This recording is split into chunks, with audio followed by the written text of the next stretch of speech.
sold out on Amazon now, Pet Chats. This is a connected IoT device for anxious pets. And you can train your dog to put its wet nose against the screen, and this initiates a Zoom call so you can reassure your pet they're going to be home soon.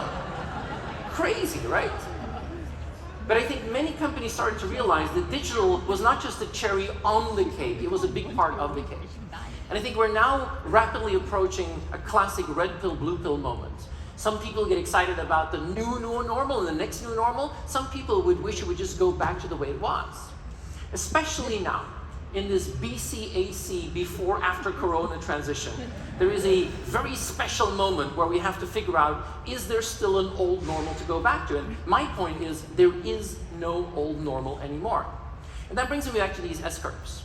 I had the great pleasure to do a lot of work with this amazing woman, Carlota Perez, one of the leading economic thinkers of our time, and she studied these S-curves in great detail. Wonderful book, Technological Revolutions in Financial Capital. And she says these S-curves, where something is strange and we don't understand, and it starts to grow and then it flips over into the new normal. This is something we've had over economic history over and over again. Industrial revolution, steam, railways, mass production, now internet, digital. But these cycles used to take 20, 30 years to materialize. So we're used to fundamental changes in society, but they're now happening faster and faster and faster, which means that in your lifetime, you might not just see one fundamental shift, but maybe 2 or 3. Your kids may be 5 or 7. And when it starts to go really fast, we talk about disruption. And that brings me to my second favorite economist, Joseph Schumpeter. I did not have a chance to work with him because he's long dead, and he was a strange guy. This is a man who had 3 ambitions in life. He wanted to be the most influential economist in the world. He wanted to be the best horseman of Austria and the greatest lover in Vienna. I like people who set clear ambitions in life. And on his deathbed, this man had to admit that he only achieved 2 of his life goals because, in his words, there were a lot of great horsemen in Austria. Anyway, he was a strange guy. But he's the one who came up with the concept of creative destruction. Once something radically new happens, we don't understand it, and we try to use the ways of the past. And I think that's going to happen now. When you ask me what's post-pandemic going to look like, I think we're going to have even more seismic shocks, and some of them will be technological. It's not because digital is done that it's over, far from it. New realities, the real power of analytics and big data, the real advent of AI and automation is a powerful cocktail that, in my opinion, is going to give us more changes, more technological revolutions, more technological seismic shocks, but that's not it. We're still in the aftermath of a biological seismic shock, and if you look at zero COVID in China, that's going to be with us for some time. Think about the big concern we had before the pandemic. It was the environment. Think about ecological seismic shocks. This is science fiction, Blade Runner 2049, look at the orange sky, but this is San Francisco after the forest fires. Many of my friends who live there sent me pictures like that. I mean, last year we had Texas freezing over, collapsing the power grid. Where I live in Europe, in Belgium, we had the worst floods in hundreds of years, same thing in Germany. This is not magically going to go away. And if you remember, there was a lot of public discontent about that. That is something which is brewing in society. That is something which I think we have to take even more seriously going forward, and maybe even brace for even more social seismic shocks. And geopolitically, this would have been a different conversation just a few weeks ago. I mean, we're now in a situation where we have something that is spreading globally that we couldn't have even conceived just 2 months ago. In my world of technology, the trade war between US and China has escalated into a full-blown technological Cold War. The world of technology is polarizing into 2 stacks. One is a Western technology stack, and the other is an Eastern technology stack that is even more disruptive than anything I've ever seen. So if you ask me, are we going to go back to peace and quiet after the pandemic? No. I love what Alex Steffen calls trans-apocalyptic. It's not the end of the world, but we seem to be going from one crisis to another. And you can say, well, that's kind of bleak, but my main message is we shouldn't be afraid of that, because this is actually opportunities in the making. But it's a strange world. It's what I started calling the never normal. It's a world where even something really tiny can all of a sudden screw everything up. And how do we deal with that? The last couple of years, it was fashionable on stages like these to talk about VUCA, volatile, uncertain, complex, ambiguous. I don't like these words, but we're entering a world where we'd be incredibly naive to think that we're going to go back to stability and certainty, simplicity and clarity. He passed away last year, but it is the perfect description, more and more unknown unknowns. And that's what I call the never normal. So let's dig a little deeper. There's 4 characteristics. I think this never normal is non-linear, it's super fluid, it's hyper-connected, and it's moving faster than ever before. Super fluid means we're going to be in a world that is shape-shifting faster than ever before, and the pandemic was a great way to illustrate that. All of a sudden, March 2020, we were working from home or remotely. If we went back to the office, well, it wasn't the same. And I was so glad that my kids were a little bit older. I had colleagues with younger children. It was terrible. Maybe you've seen this, but I love this. The work from home playset, including video conference material, crying babies, and wine bottles. Maybe it wasn't that bad, but Lord, it was fascinating to see how a society all of a sudden transformed itself into this bubble economy. This is the Berliner Philharmonic, trying to be profitable in a setting like this, but I'm half Dutch. This is a Dutch example that went viral globally, where Dutch restaurant owners put greenhouses in front of their restaurants for people to enjoy a corona-proof meal. Love that. Love the creative agility, and I think Hawking nailed it when he says intelligence is the ability to adapt to change, and that's what we will need in an increasingly superfluid world. This is going to be something that we have to deal with in the world of work as well. Look at recently what the Apple employees said, we don't want to actually go back to the way it was. The second characteristic is, I think it's really naive to only look inside your own swimming lane. Let me give you a wonderful example. Just a few weeks ago, we had Sony that makes TVs that says, we've built a car. I mean, they said, how difficult can it be? It's just a bunch of connected screens and 4 wheels and a battery, right? I mean, this is a TV company building cars. And at the same time, we have Toyota, a car manufacturer, that is building a city of the future in Japan called the Woven City. Their vision of mobility, and they said, well, we don't actually think we need cars anymore. You have a TV company building cars, and you have a car company thinking about a world without cars. It's going to be a world of non-linear, and we have to understand how to go beyond those traditional boundaries. It's not digital. It's a world of networks, of ecosystems, of platforms, a world where everything is connected to everything, and where monetizing the flow of information at the speed of the network is going to be absolutely crucial. It's a hyper-connected world that is actually now moving faster than anything we've ever seen, and the pandemic was a great way to illustrate that. It was, as Dickens would say, the best of times and the worst of times at the same time. This is maybe the craziest graph of the pandemic. At a certain moment, the market value of Zoom, love it or hate it, was worth more than the combined added market value of 7 of the largest airlines added up. I mean, that sucked if you were an airline. But then we saw the best of times in this connected economy. We started massively shopping online, huge shift in consumer behavior, enormous boost in e-commerce, enormous boost in logistics, to the point that we now have the biggest global disruption in supply chain ever. Non-linear, super fluid, hyper-connected, ultra-speed. Are you ready for that? What does that mean for you? What does it mean for your company? What does it mean for your teams? What does it mean for your employees? I'll give you my take on it. I think in a world where we have to look outside of our boundaries more and more, it means that the skill spectrum you have in your companies is going to have to become broader and broader and broader. We used to have narrow-band skills in our companies. Now we're going to need broadband skills. We need to hire people with a flux mindset, open-minded to think outside of these swimming lanes. But at the same time, the shelf life of our skills is drastically reducing every single day. So we need to boost our reskilling capacities inside organizations. Maybe digital is not an endpoint. We have to think beyond digital. Think about structures that might be the new way of doing things, but it's going to require the ultimate when it comes to flexibility. And I get excited by this because I think it's going to have the biggest impact onto the people in this room. Non-linear, superfluid, hyper-connected, and ultra-speed.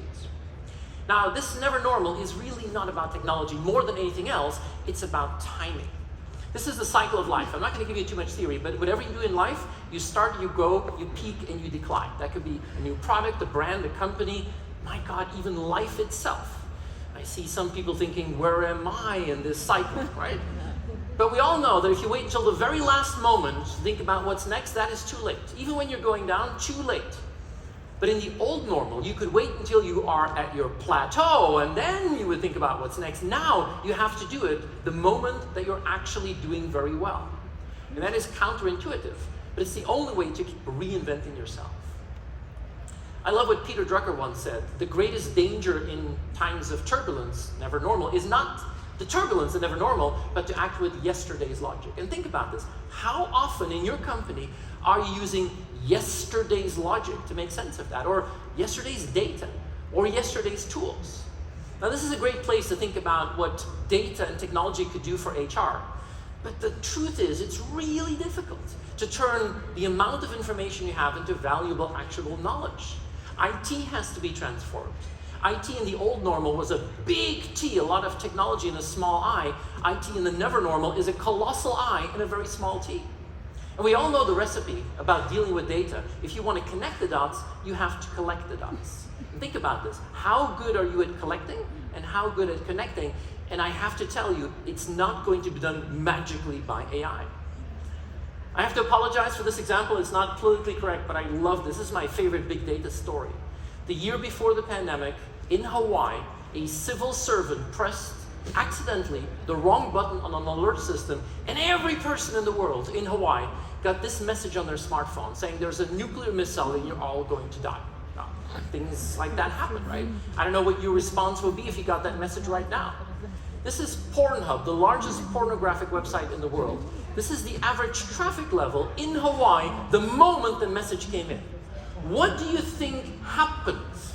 Maybe there are other priorities at that moment. There was a massive 77% drop. But then 22 minutes later, when people said, I still haven't seen anything, it went up like crazy, like a massive sign of relief on the island of Hawaii. It shows that interpreting information is not just technology, it's maybe psychology as much as that.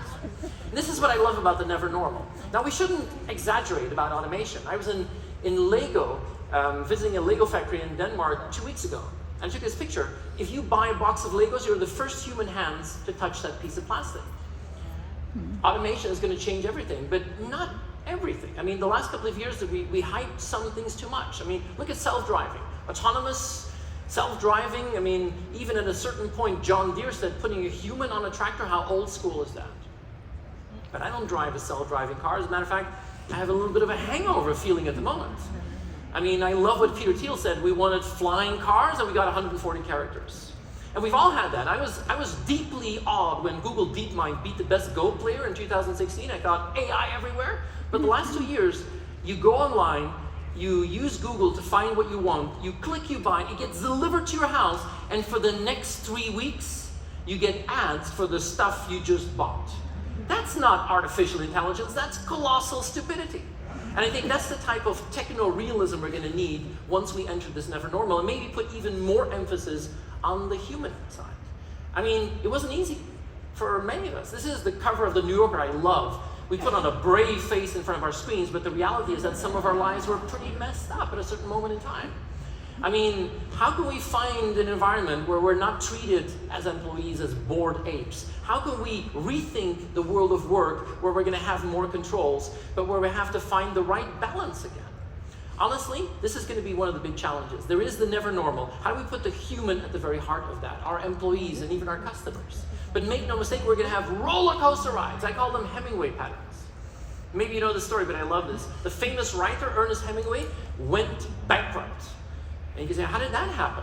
Well, a journalist went up to him and said, Mr. Hemingway, how did you go bankrupt? And he responded brilliantly. He said, in 2 ways, gradually and then suddenly. I mean, that's the type of patterns we're going to see more and more into this never normal. Roller coaster rides, and there are 2 ways to look at it. I mean, what you've shown in the last 2 years is that you are robust. You can keep operating even when the shit hits the fan. But even more important is going to be your capability to be resilient. How can you use the energy to bounce back, even take advantage and bounce forward? That is going to be the true challenge of any HR organization. And I think we need to reinvent ourselves. I finished a book in full pandemic called The Phoenix and the Unicorn. There are plenty of unicorns out there with the vendors out there, new companies growing like crazy. But most of you in this room are not unicorns. Most of you are traditional businesses hoping to use some of their tools to reinvent themselves, and that's what I call a phoenix. And the magical recipe is something I've been using for a long time. It's called the day after tomorrow. How much time do you as leaders spend on today, tomorrow, and the day after tomorrow? What's today? Hundreds of emails, the dozens of messages. What is tomorrow? Next year's budget. I love budget season. It's a yearly, sarcastic corporate ritual where people put fake news in Excel that is consolidated to something that never works. And then there's the day after tomorrow. New ideas, new technologies, new innovations that could change the rule of the game. In your capacity as people leaders, how much time you spend on today, on tomorrow, and the day after tomorrow? And I've asked this to thousands of people, they all say the same thing, 70, 20, 10. You know what the reality is? Not 70, 20, 10, it's 93, 7, and 0. And the problem is value. Today is very important, tomorrow even more so. The day after tomorrow is crucial if you want to reinvent yourself. Nice model, but it's not true. Most of you suffer from that big, ugly red square with negative energy, which we have labeled the shit of yesterday. And how can you rebalance that and actually find the time in your job to focus more on that day after tomorrow, to reinvent what you do?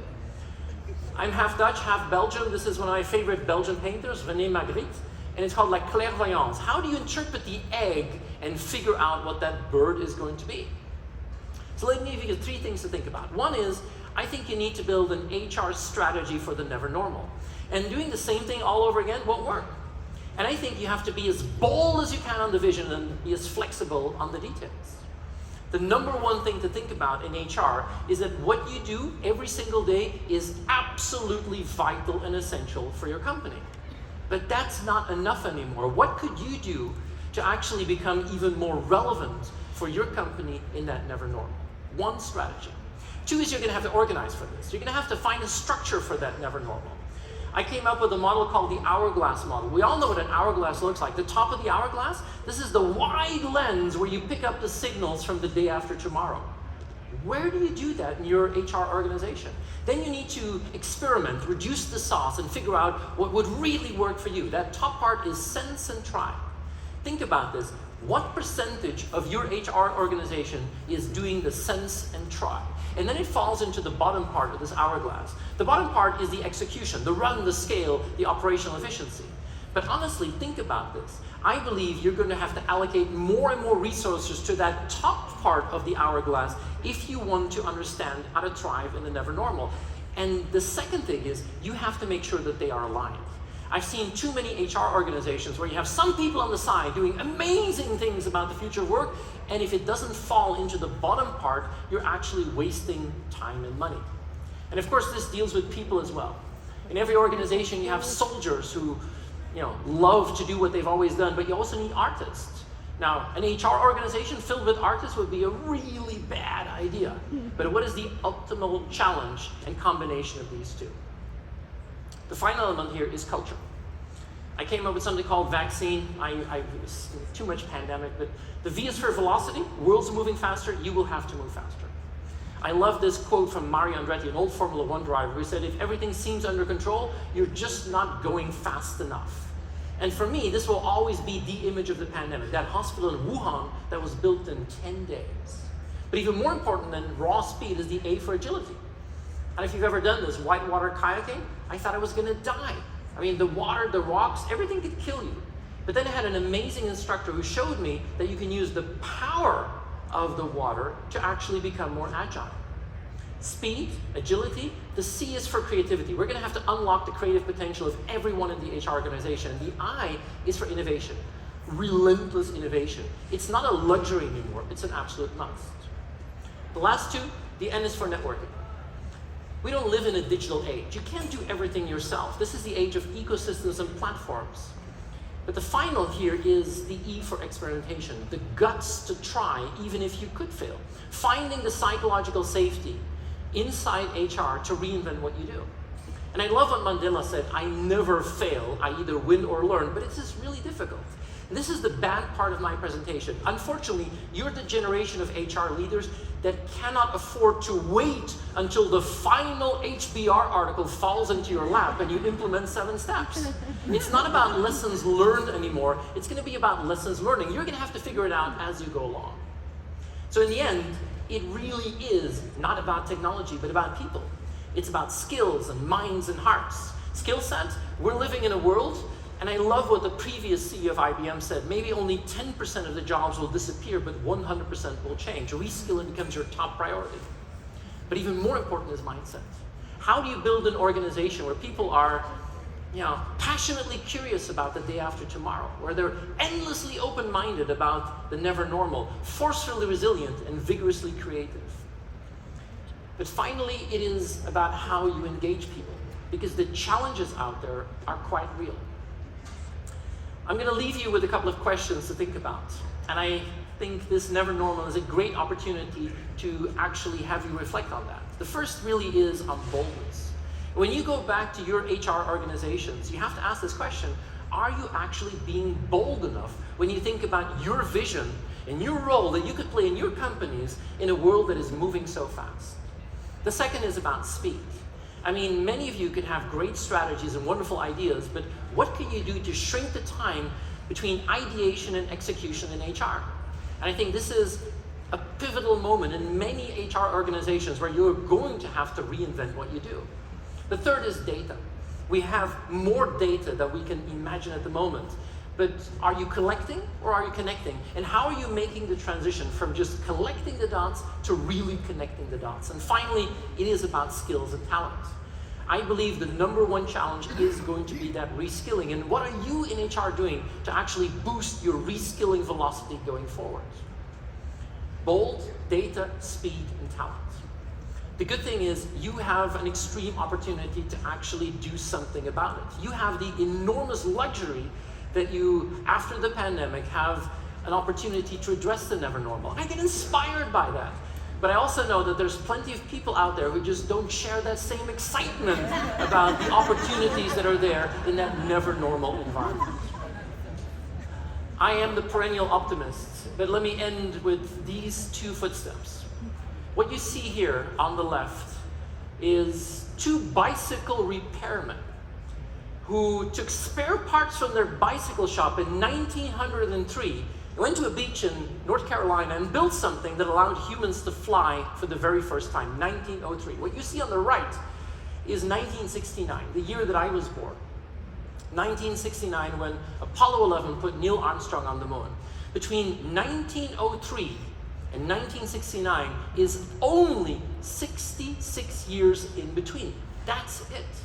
So if you think it's difficult to thrive in these never normal times and things go really fast, think about this. 66 years is all it took from that first flight to putting a man on the moon, with 2 world wars in between. I would hate to think that we've reached our pinnacle already.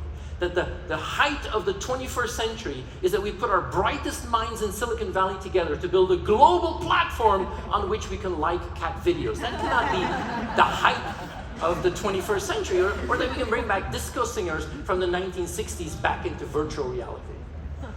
I honestly believe this is the time for HR to step up to the plate. And if you want to thrive in this never normal, I believe you're going to have to turn this all the way up to 11. The future's already here. Let me end with my favorite quote from Maya Angelou. If you're always trying to be normal, you will never know how truly amazing you can be. I wish you the very best in the never normal. Thank you very much.